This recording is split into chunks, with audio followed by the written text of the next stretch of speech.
ప్రతిరూపం అన్యాయం ఎక్కడ జరిగినా ప్రశ్నించే ప్రజాస్వరం వివిడి న్యూస్ నిజమే మా బలం వివిడి న్యూస్ ప్రజలే మా దిశ నంద్యాల నుంచి ప్రపంచం దాకా ప్రతి వార్తమి ముందుకే నిజాల వెలుగు ప్రజల గొంతుగా వివిడి న్యూస్. మధుర కవి మల్లవరపు జాన్ శత జయంతి సందర్భంగా ఒంగోలులో కేంద్ర సాహిత్య academy Janudi centre for literature and arts సంయుక్త ఆధ్వర్యంలో ఘన సాహిత్య సదస్సు నిర్వహించారు. ఈ సందర్భంగా కేంద్ర సాహిత్య అకాడమీ తెలుగు విభాగం కన్వీనర్ ఆచార్య సి మృణాలిని మాట్లాడుతూ పద్య కవిత్వంలో అసామాన్య ప్రతిభ మధుర కవి జాన్ సొంతమని కొనియాడారు. రోజంతా జాన్ రచనలపై ప్రముఖ సాహితీవేత్తలు పరిశోధకులు పత్రాలు సమర్పించి ఆయన సాహిత్య వైభవాన్ని విశ్లేషించారు.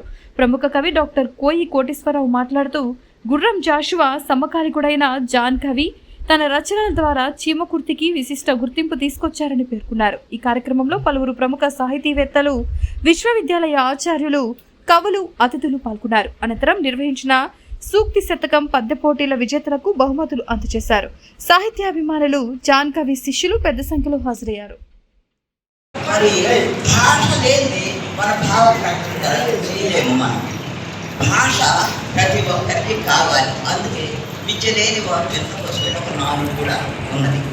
ఇప్పుడు నేను నాన్న గురించి, నాన్న కృష్ణ గురించి, నాన్న మొదటి నుండి విద్యాభ్యాసం కొరకు ఎంత తప్పపడ్డాడో ఆ విషయాలు ముందుంచాలని నేను కొంచెం ఆలోచించి లైట్ది అది దేంది అని పడట్లేదు. నాన్నగారికి మొదటి నుండి కూడా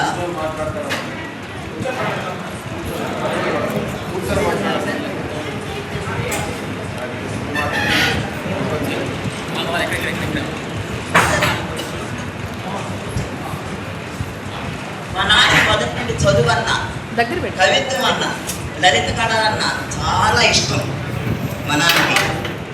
సరే నాన్న ఉద్యోగం చేస్తున్నాడు.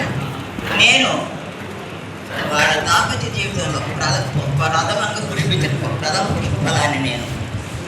నా తర్వాత ఇక 7 ఉన్నారు.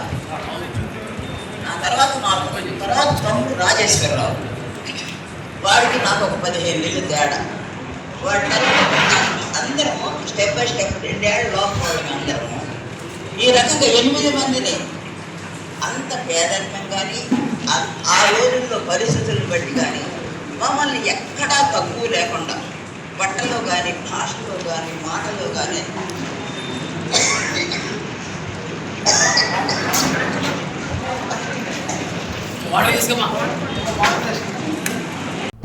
వివిడి న్యూస్ టీవీని తక్షణమే సబ్స్క్రైబ్ చేసుకోండి. నోటిఫికేషన్ కోసం బెల్ ఐకాన్ క్లిక్ చేయండి. మరిన్ని అప్డేట్స్ కోసం ప్రతి ఒక్క కుటుంబానికి ఉచిత ప్రకటనలు వచ్చే విధంగా మీకోసం మీ ముందుకు వివిడి న్యూస్ టీవీని ఏపీ ఫైబర్ నందు 99వ ఛానల్ మరియు యూట్యూబ్ నందు వీక్షించెదరు.